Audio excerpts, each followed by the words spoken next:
horror hounds, typically when someone says 90s slasher, you naturally, understandably, think of the second half of the decade and Scream and the films that followed in its wake, like Urban Legend, I Know What You Did Last Summer. But there were some weird standalone outlier slashers from the early part of the decade. Popcorn, for instance, that I talked about a little while ago on the channel, and this strange little film I watched last night, Happy Hell Night from 1992.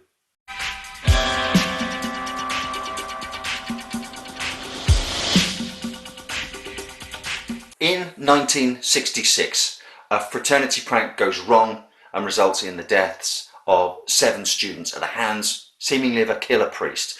25 years later, there's a new generation of frat boys who, on Halloween, to win some prank competition, send 2 pledges to the asylum to take a photo of the killer, who has been sitting unmoving, now completely covered in cobwebs, yet still alive for the last 25 years, waiting. There are brief flashbacks scattered throughout this movie of the 1966 events that led to this new cycle of violence in Happy Hell Night. The flashback scenes are most notable because they feature a young Sam Rockwell from Confessions of a Dangerous Mind, Charlie's Angels, Moon, Welcome to Collinwood. Rockwell in this has practically no lines. I think he has 4 words to say. He manages to convey more with his face and a smile than most of the rest of the main cast combined. I was desperate for a movie starring Sam Rockwell centered around the 1966 events, but no. Within 25 years, apparently, Sam Rockwell goes from this to this. That's some hard living. Let's start by talking about what's bad with Happy Hell Night, and buckle up, there's a list. The score is cheesy, derivative, synth driven. Sounds like it's sort of knocked up in an afternoon, and there's also a kind of punk song seemingly on an endless loop at the fraternity party. It's a song about the film, in the film. Keanu Reeves would say, whoa. I have to remark on the editing. The film begins set at the asylum, and then it flashes back and there's a scene introduced 25 years earlier, and then after those scenes there's a new establishing shot that tells us it's 1991, and you're about 5 minutes into the film and you're going, wait, hang on a minute, 1998, are we back in the present? Is that the past or the future? Where the hell am I? And it gets worse from there in. Some seriously awful editing. It seems like bits of scenes are missing. Characters, there's literally a scene where a character appears. There's a shot of a couple of students sat in a couple of chairs speaking to someone up here, cuts to them on the balcony speaking, and when it cuts back to the 2 guys in the chair, there's someone standing in between them that's just popped into the scene. One character seems to take half the movie to ride on a motorcycle from the asylum where the killer escapes to the frat house where the party's going on, whilst that character's father gets from Yugoslavia to the same place in about the same time. The reason he's made that urgent journey, it seems that option for him is somehow preferable when his son's lives are in imminent demonic danger to, I don't know. How about calling someone who lives in the same country that your sons are currently in? Scenes seem to end too soon. Kills are cut off. Characters who you last saw wandering around suddenly show up dead. All of this, we're used to stuff like this as horror fans. It tends to indicate that the film's been censored, that the gore's been snipped. Except this kind of shonky time slippage and jumping around happens, it's not just in the gore scenes, it's throughout the entire movie. Let's talk about the lighting. Some weird lighting decisions made to look for the most part like lit like a 90s made-for-TV movie. Most of the film takes place over the course of a Halloween night, or Hell Night as the film would have it.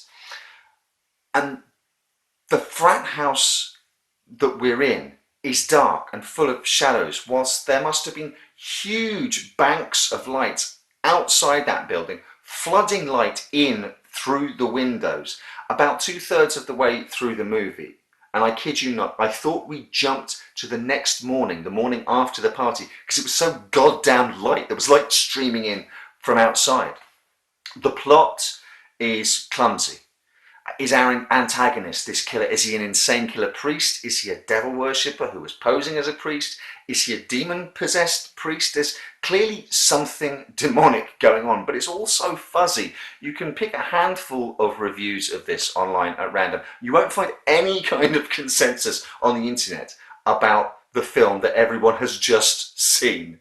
The execution, the editing, the line mangling are all so sloppy. It's hard to achieve any kind of clarity when there are scenes of exposition, and as such the movie just sort of happens in front of your eyes, and after a while it kind of beats you into submission and you just go with it. Okay, this is a choppily edited, poorly executed, badly lit, poorly written slasher film, so why did I keep watching it? It certainly wasn't for the acting. There is some truly atrocious acting in this. I'm remembering a scene towards the end where two brothers see their father stabbed and die in front of them, and they seem completely nonplussed. Then later on, that father, who turns out not to be quite dead, his reaction when his son puts a pickaxe through his chest, no! It's more like the kid had just put a scratch on his new convertible than he'd stabbed him to death. So why did I keep watching? It might sound like I'm trashing the shit out of this movie, and maybe I should. But the fact is that on occasion, maybe by accident, it produces some genuine chills and a real sense of creepiness here or there. Most of that is down to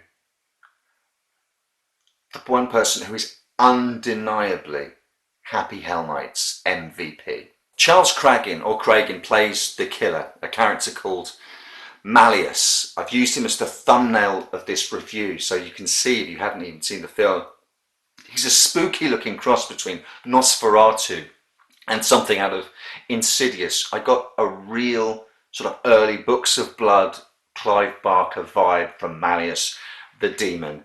Some reviewers are divided by Malleus's dialogue. Some people seem to, just as they're completely divided about the nature of this guy, some people even assuming he's a vampire of some kind.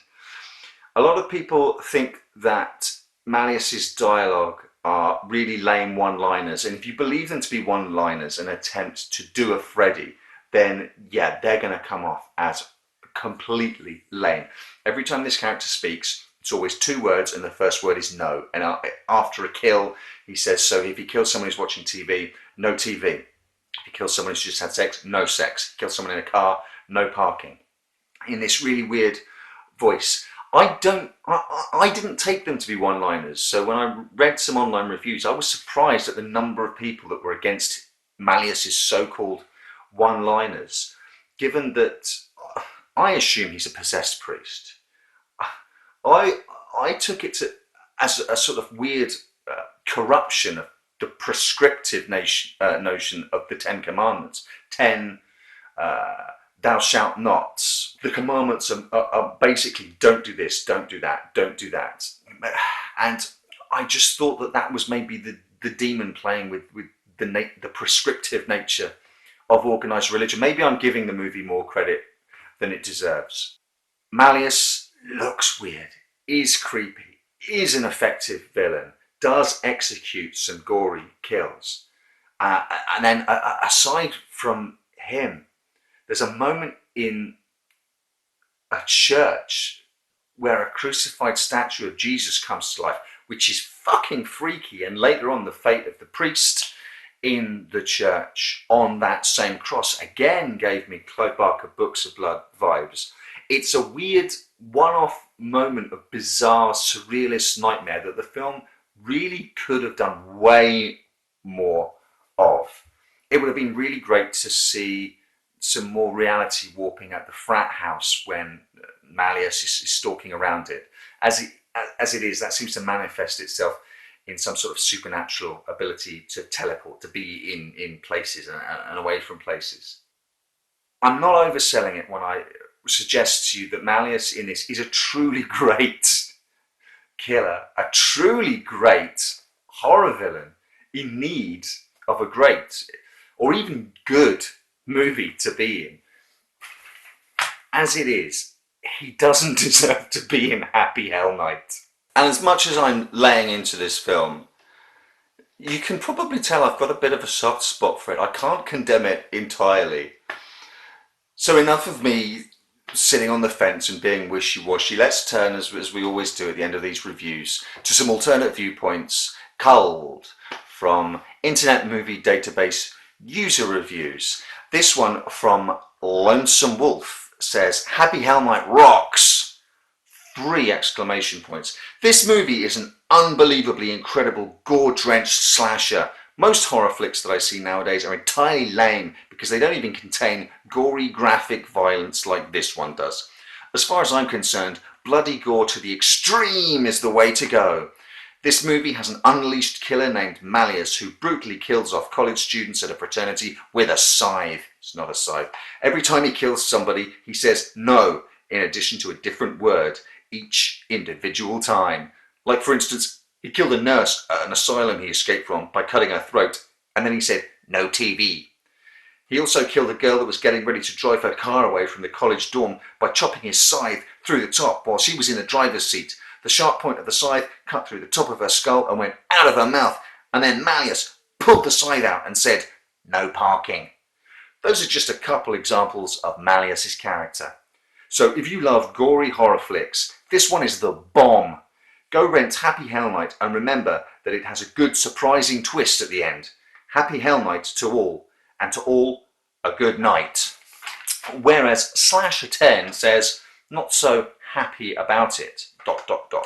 This one had a decent premise going for it, but it's played with a marginal directorial effort, stale performances and no suspense whatsoever. The characters are uninspiring, and when the movie is over, your eyes will hurt after rolling them for an hour and a half. It's one of those slashers that I could have shut off and not cared how it ended. Poor Darren McGavin, Kolchak hit a low with this one. It's fun seeing Sam Rockwell and Georgia Fox in their 5-minute roles, but this one is about as fun as a bad case of hemorrhoids on the Tour de France.